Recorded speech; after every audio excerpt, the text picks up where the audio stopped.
Welcome to Be Customer Led, where we'll explore how leading experts in customer and employee experience are navigating organizations through their own journey to be customer led and the actions and behaviors employees and businesses exhibit to get there. And now, your host, Bill Staikos.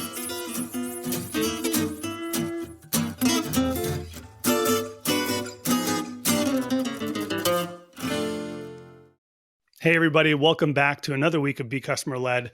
I'm your host, Bill Staikos. I've got a really special guest for us this week. Amy Radin is kind of one of those folks that you meet and you immediately just want to just spend hours and hours with her because she's done so many cool things and amazing things in her life. So she's an author. She's worked at major brands like Citigroup, like E-Trade, like AXA. She's on the board of directors for the Association of International Certified Professional Accountants. I'm not the list can go on and on, but Amy, before we get into the show, thank you for joining us. This is going to be such a cool conversation. I really appreciate you spending some time with us. Great to be here, and thanks for inviting me.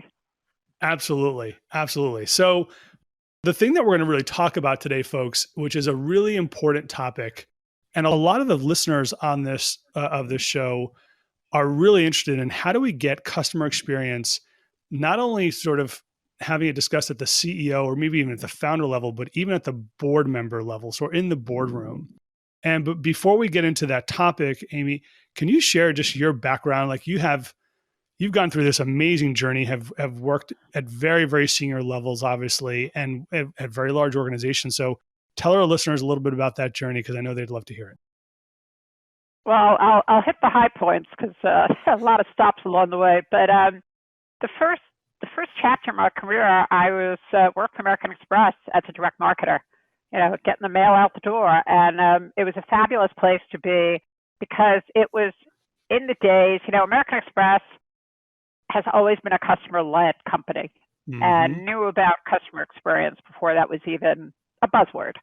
So a great place to start my career. I continued my career in the retail banking sector and led the digital transformation of the credit card business at Citi, which at that point was a $5 billion P&L. So significant transformation, a lot of bad experience.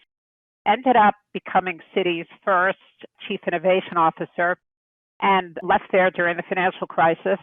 And after a few other roles in the corporate world at E-Trade, at AXA, I made a big career pivot, and I decided that given my expertise, which is all about how do you help companies drive these complex changes, whether it's around innovation, digital, customer experience, that I wanted to use that expertise as an outsider coming in, as a board member, as an advisor, as the author of an award-winning book, The Changemaker Playbook. So reconstructed a portfolio of activities that let me bring my expertise to a lot of companies, whether they're startups or major global enterprises. Awesome. So awesome. That, by the way, in and of itself, and that pivot and creating that portfolio could be an entirely new show, and would love to dig in more there with you at some point. Let's talk a little bit about sort of, when you think about organizations you've worked with, you're an advisor as well, right? You just mentioned that, even outside of the book. What should be the board's role in understanding, driving, or even defining and co-defining with leadership the customer experience that they wanted to deliver? Is that, how deep should boards go here? Right. So just as context, a couple of things to make clear about the board and the role of the board. The operating principle for a good board is, noses in, fingers out. So boards are not operators, right? Their role is to ensure that shareholder objectives are delivered upon, and that as part of that, they focus on governance, on risk management, all kinds of risk management, obviously on results. Boards have historically been dominated by people with financial backgrounds. So it's only more recently that you'll find, and not terribly diverse, right? it's only, it's only in the last 2 years that you are seeing a really increased attention being paid to improving the diversity of the board, not only in terms of gender, people of color, but also people with more diverse backgrounds. So you're starting to see tech people on board, HR, because of the concerns with talent, and even marketing people.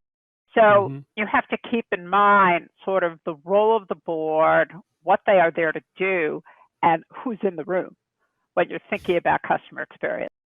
So I think that where CX comes in today, boards have traditionally, I think a lot of people, and boards are no exception, will often equate customer experience with customer service or customer satisfaction.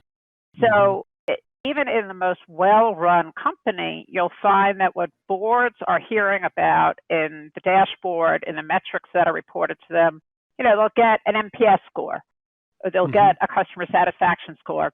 And if things are tracking okay, that's sort of, okay, let's check that box, right?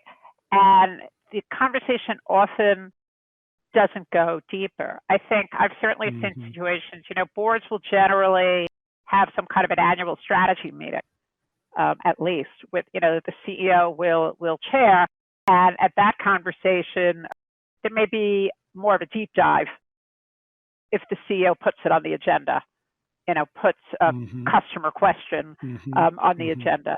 So I think there's, needless to say, with that as context, I see a lot of room to amplify the conversation about customer experience and really help directors connect the dots between their oversight role and the things that are their primary concern. So how does customer experience connect to financial performance, with risk management, with reputation, with regulatory concerns? I also see a huge role on the horizon as ESG, environmental sustainability and governance, becomes is really moving up the priority agenda in most boardrooms. Europe is further ahead, but the US will get there. There are many aspects of ESG that customer experience and employee experience can implement. So I see that really over the horizon as a major opportunity for CX leaders to help directors. So you're definitely right in terms of Europe being further ahead on this than us in the States. The interesting thing is and I think, the pandemic accelerated a lot of this, is this sense of what is the company's purpose and what societal value are they creating and what are they doing to make the world a better place, and customers of those companies, how that impacts them and their propensity to buy more or increase the relationship. I think that intersection is really important, not explored enough, frankly. What advice then do you have, right? We've got chief customer experience officers or chief experience officers, chief customer officers, even like these roles are at some of our biggest companies now, right? McDonald's, Walmart, I mean, major airlines, the list goes on and on. What advice do you have for these individuals and maybe how to engage the board for success? I mean, you mentioned one way is being able to connect, I guess not only customer experience, but also employee experience on some level, connect that to financial results. But that's hard work. A lot of people still aren't doing that in the CX space. But like beyond even tell us a little bit, what would you, if you were sitting down with a CXO or CCO, what would you advise them in terms of engaging the board? Listen, you got to connect those dots. What gets measured gets done. And I'll tell you just, it's a little story that's, not exactly a sidebar. It's important. When I took over the leadership of digital transformation for Citi Cards, business was booming, right? We were doing great.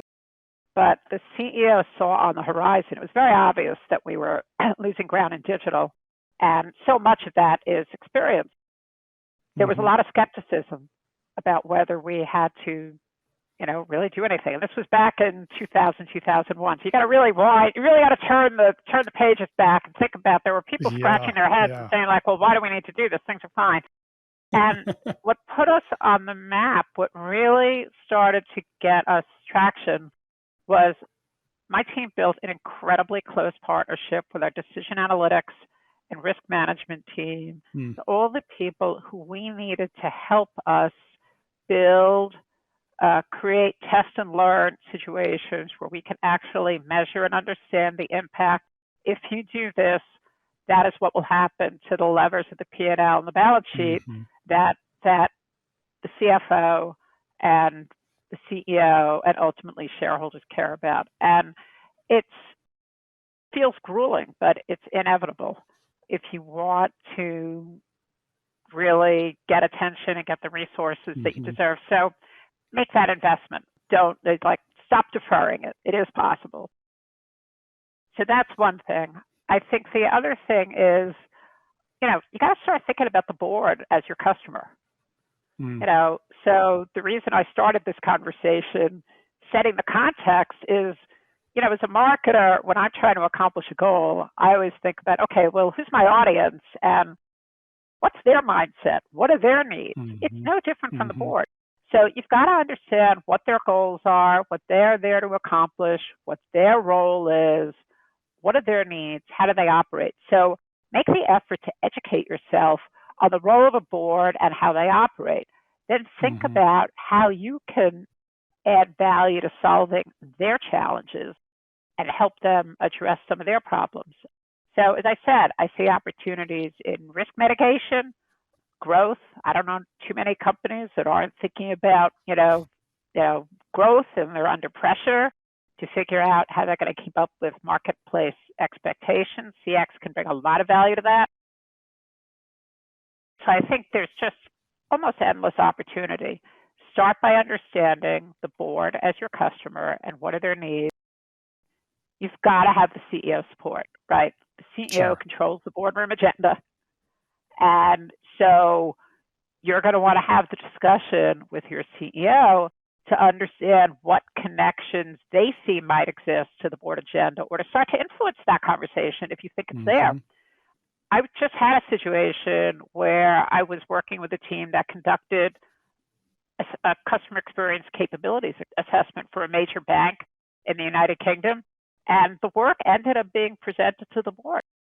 So it is becoming part of the discussion. You've got to meet them where they are and address their needs, which may be very different from the needs of your colleagues or other internal operators. They're a very special group with very specific needs. Without a doubt. I love how you said noses and fingers out earlier as well, right? Like they should have access to this information. They should understand how it's impacting the business, the strategy, the near term and long term for that matter.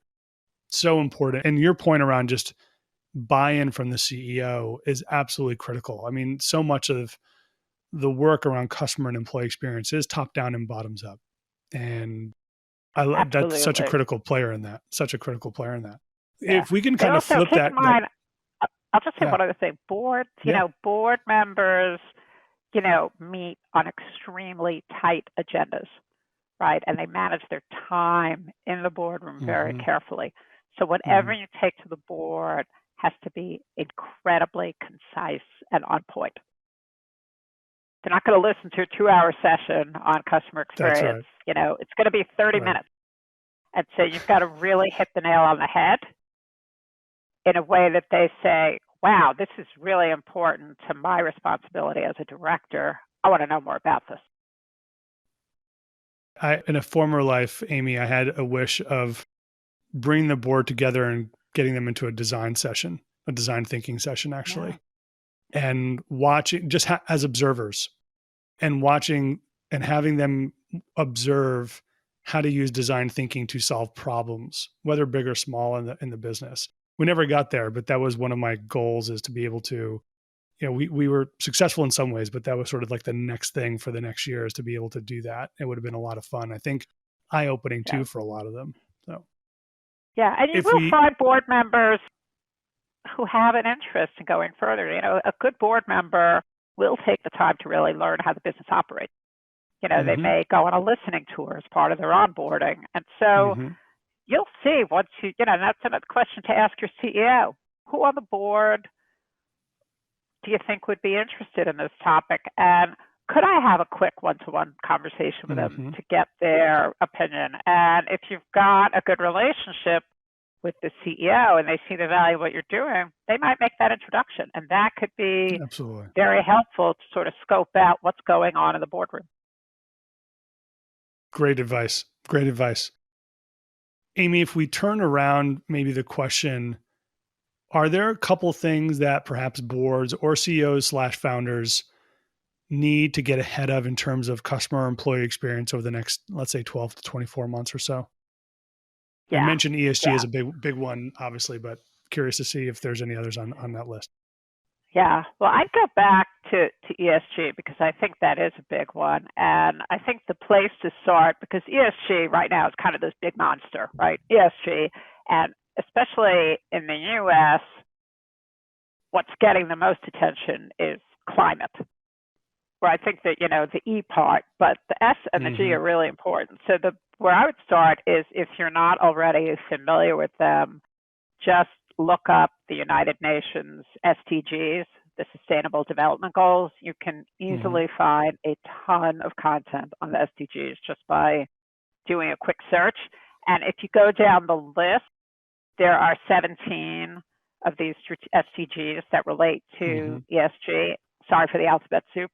And boards and CEOs are looking at this list to start to establish some parameters and framework for well, how do we get our arms around this and what really matters? So there are things in there, there are SDGs about health and well-being, decent work and economic growth, climate action, responsible consumption and production, reduced inequality. So you can really go down that list and start to think about, well, where could customer experience and employee experience have meaningful impact on any of these goals? And I don't mean as marketing messages. Yeah. Right. I'm familiar with, plenty of companies that just see this as, they want to stamp that they were using some recycled product on their packaging. And that's not what this is about. It's authentically looking at how do you become a more sustainable and better governed organization.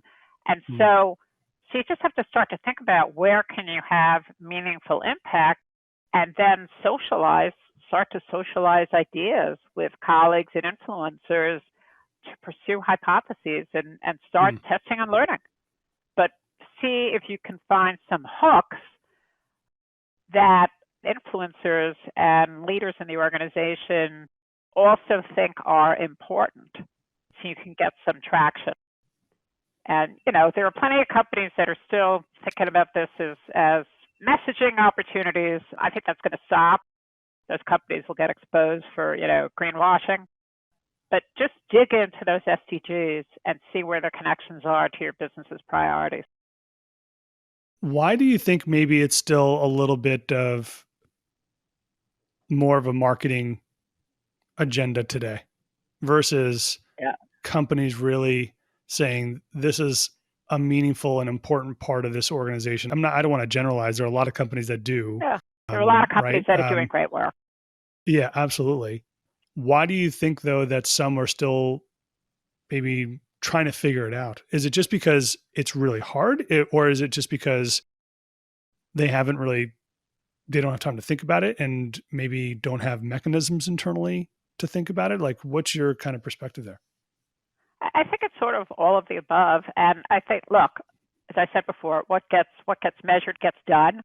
I think there's a whole question of how do you measure the effectiveness. And actually, in my role as a director at the AICPA, the Accounting Association, their leadership have been playing a direct role in establishing global standards that organizations like the SEC would take seriously to measure, have ESG be up there in the scorecard along with financial performance. That's going to take some time to play out and actually get implemented, but there's been significant progress on that front. There's a group called the International Sustainability Standards Board, the ISSB.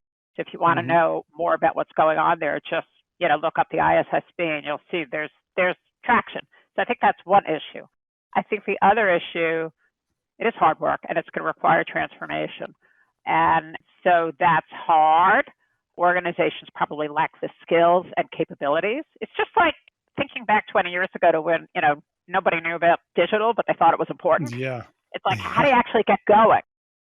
You just take an industry like fashion, one of the worst polluters and practitioners of poor sustainability in the world. Just a simple issue. Unused licensed product is companies are contractually obligated to just destroy unused licensed product. So if you license a character from a media brand and you stamp that on your T-shirts or sheets, and there are thousands of returns, right now the practice is to destroy all that product. So you take just untangling, you start to think about the size of the hairball to untangle to get to more sustainable business practices just in that industry, just on that one issue. Yeah. It's complex, and it's going to really take mindset change and behavior change and business model change. It's all very hard, but you got to do it. Absolutely. I'm excited for what's to come on this. I know, again, there are a lot of companies taking this seriously, doing great work around it. When you think about, Amy, the companies that you're an executive in residence with an organization called Progress Partners. And when you think about some of the things or the conversations that you're having with these founders, what should founders be thinking about or considering to get past this sort of stage of startup, right, into growth and into scale around customer or employee experience? What's your perspective there? Right. And that's a great question, because there are many, many startups that have amazing concepts that they validate in beta, and they fail because they don't know how to scale. So I think the first thing I want to make sure they understand is that what works in a beta will not work at scale, right? So for example, a beta, a test situation or an environment where you have maybe a few thousand customers, things can be messy. You can go back and apologize if things don't work well. You may lack automation. You don't know how to handle volume.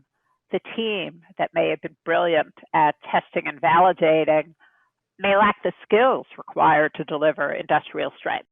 So there's a whole lot of issues that I counsel them to look at in terms of people, process, and technology, and to challenge themselves, having sort of a realistic sense of what needs to change from the way they have operated when they were testing and validating to what has to happen at scale. I mean, the founder may no longer even be the right person, So I just had a conversation, interesting, with a fintech startup that wants to scale. And before the call with them, I went and read all their online reviews. And the reviews, and I know there's lots of issues with the quality and the online reviews. And so it's it's a directional data set where you could get some interesting learnings, right? Yeah, for sure. But they suggested that there was an inconsistency in delivery that said to me, like, you've got to look at your delivery processes, which would really be where problems would really be exacerbated at scale to the point where, in their case, because they were fintech, they could turn into regulatory issues. And in any regulated sector, and obviously having come from financial services, I have a particular interest in that sector. But when you move from startup to scale, the regulators start to be a lot more interested in what you're doing. Absolutely. And so you've got to run, in that business, in pharma, in many, many businesses where you're affecting health and safety and people's livelihood. You've got to run a zero defect operation.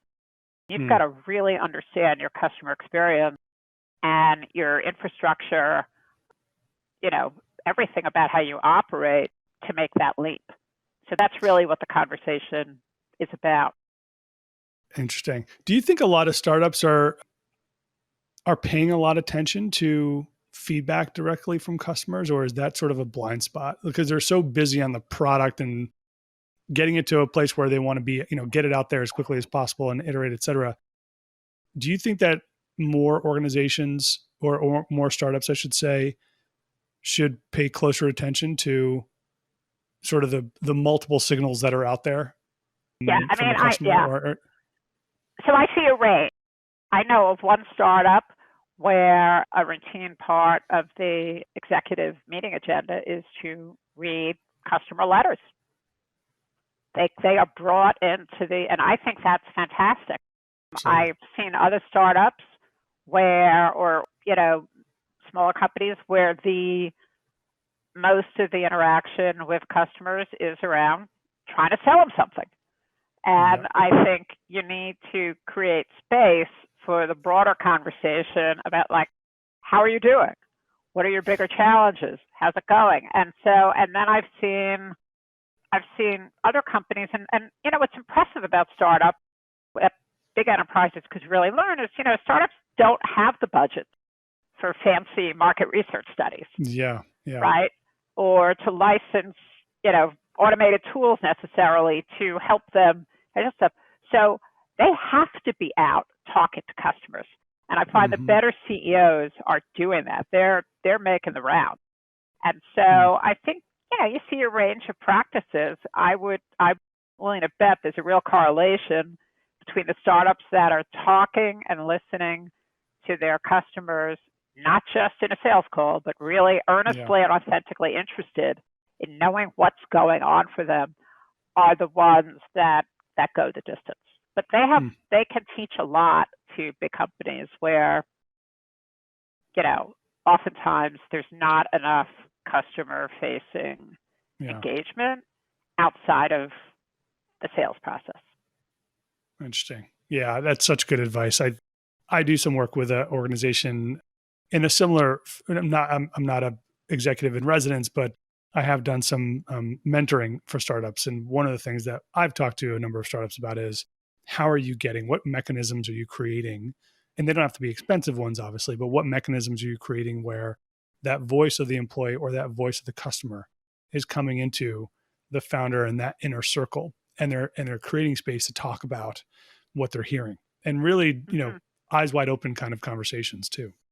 I have to ask, and by the way, I remember, so as a longtime Citi customer, I mean, probably 30 years, I remember actually the first kind of digital or digital banking effort where I actually had to put a CD into my laptop to get the software from Citi onto the laptop so it can make the connection ultimately. It was so exciting. And I remember doing that. I'm like, wow, this is really, I was like so super just pumped and excited that this was happening. It was just really cool stuff. Magic. Magic. It was, right? I mean, it really was. You were able to like look at your balance and not have to go to the branch. It was pretty cool stuff. And do other things for that matter. As Chief Innovation Officer at Citi Cards, this is over 10 years ago, but you've had multiple senior level roles. One of the questions I get a lot is, how do you influence organizations broadly? We've talked maybe a little bit about that throughout this conversation, but maybe you can't share specific stories around what places you've been, et cetera, but like, how do you do that? Like, what is your approach for influence at senior levels to drive change? And especially in an organization like Citi, right? I've been at Chase, right? The term I always use, it was like trying to turn the Titanic in a kiddie pool sometimes, right? How would you counsel folks in terms of engaging senior executives to drive and affect change around the customer? Yeah, and it's a great question. And it's funny, yesterday I was in a roundtable where the question was, why do really successful innovation programs get shut down? And it was a call with on the roundtable were a lot of people who are currently chief experience officers, chief innovation officers, change agent type people. And the crazy thing is that what you have to do has not changed. The world has become more complicated. There's a lot more pressure. There's more demands for speed. But my counsel, and this is from things I did well and lessons I've learned that if I look back, sort of advice to my former self, it starts with building trust relationships with your colleagues, especially the people who are the P&L owners, because they are the people who ultimately will need to support and advocate for and agree to fund and, hang in there for efforts that will take time to prove out. I think understanding their pain points and their priorities and make sure that you are testing and learning into the CX areas that will help them meet their priority goals and solve their big problems. The other thing is, don't expect everybody to be on board. I remember when I first joined Citi, one of the first things I did was to go around and spend an hour with each of my colleagues. There were about 12 of them. And I'd say four of them were, wow, really great that somebody is here at the senior executive level to focus on digital. We need to get moving. A third of them, well, this could be important. They were sort of open to the possibility, but sort of show me the money. And then a third of them were like, why do we need to bother? We're doing great. And so don't beat your brains out. You are not going to win everybody over, but what's really important is you want few influencers to really be on board. You want to take their counsel and you want to support their goals. And don't underestimate the need for strong two-way communications. Communication is part of your job. It's not this extra thing you do on the side. It's a major part of your job. But don't forget that communication is two-way. So it's as much about listening to understand what matters to them, not just telling. In fact, I'd say it should be 2/3 listening, 1/3 telling. That's my advice, and I think it's going to be enduring advice. It's never going to go away as the things that you need to do to make this work succeed in a big enterprise where there are a lot of agendas. Such sage counsel right there. Good advice. And you're right. It's those things that are core to relationship building and development, and creating that trust. At the end of the day, that's foundational stuff that gets people ahead, gets your agenda listened to, and people saying, okay, I'm here to support and I'm here to act, and here's how it can make sense in my business. So let's work together. Amy, I've got 2 more questions for you. Who are the leaders you look up to? And I'm personally curious to learn this, and I think our listeners after this conversation will be interested in learning about too, is who are the leaders that you look up to? Yeah. So there are a lot of people in my career helped me and who I've learned from either directly or just by watching them. So I could go on and on with a big list, but one person, the thing that's most important to me in a leader is honesty, integrity, willingness to stand up for their beliefs, and who really care about their people and their customers as human beings, not just as enablers of their business results. So people who really lead with humanity.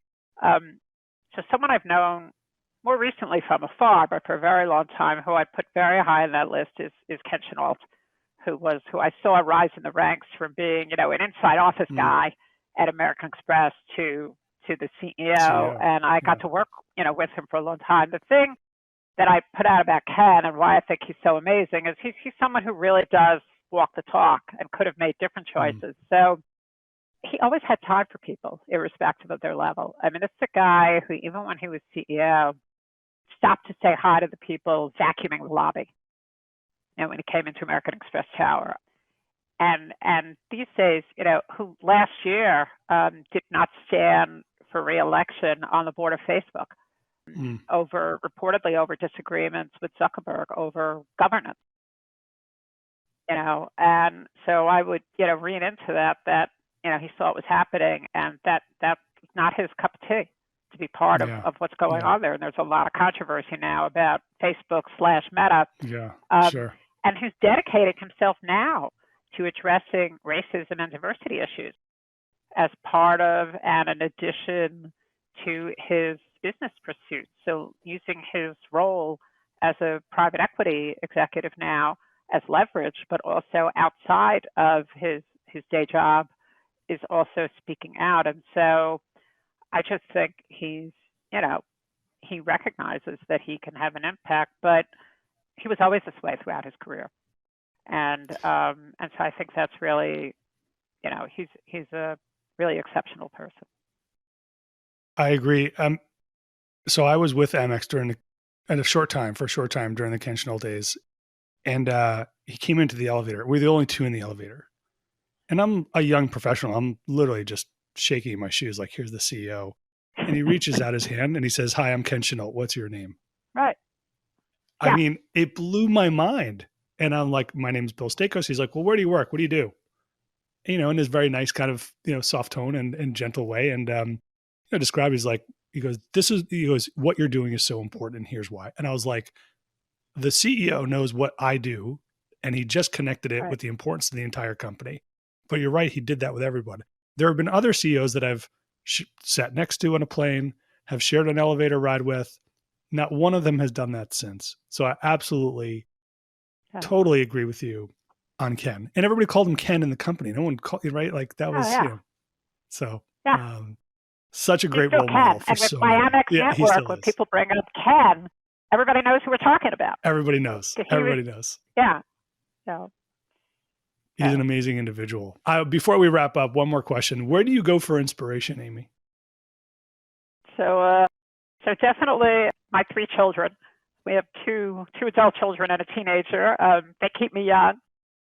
Their views of the world and how they live their lives are so different. I feel like I'm constantly living in a focus group, but I have just conversations about everything. My network, I'm really blessed to have met and developed relationships with so many people and so many diverse people that sometimes I'll just reach out to have a one-to-one conversation with people I admire to find out, like, what are they up to? What are they thinking about? And it always amazes me, especially now, what people are accomplishing. And it really gives me a boost, especially on my, we all have our down days, right? Yeah, it really gives me a boost and give me new ideas. I mean, meeting you has been that opportunity.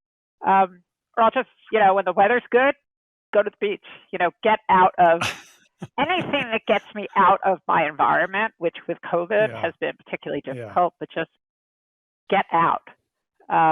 Go for a walk, simple things. Anything that lets me clear my head is a awesome pathway to inspiration. So now I've got to ask, what's your favorite beach? Jersey Shore, please. I live in New Jersey. So Jersey I'm a Manasquan kid, right? Spring Lake's beautiful. Lake fan. You're a Spring Lake. Spring Lake is gorgeous, and it's a beautiful beach. My in-laws had a house on Manasquan for a number of years. Yeah, Manasquan's nice. Sandy decided to change a lot of that for them, unfortunately. But Manasquan and the Jersey Shore has a very special place in my heart. So it's one of the good things about living in New Jersey is the Jersey Shore. Absolutely. So hopefully it'll be protected because it's under threat. Yeah, it certainly is. Amy, I've really enjoyed this conversation. I know that our listeners will.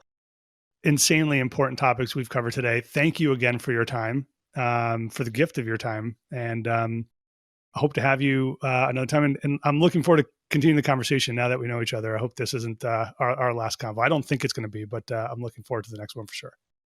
Yeah, absolutely. And thanks so much for having me. This has been very thought-provoking for me as well. Thank you. Cool. All right, everybody. Another great show. We're out. Talk to you soon, Thanks everyone. for listening to Be Customer Led with Bill Staikos. We are grateful to our audience for the gift of their time. Be sure to visit us at becustomerled.com for more episodes. Leave us feedback on how we're doing or tell us what you want to hear more about. Until next time, we're out.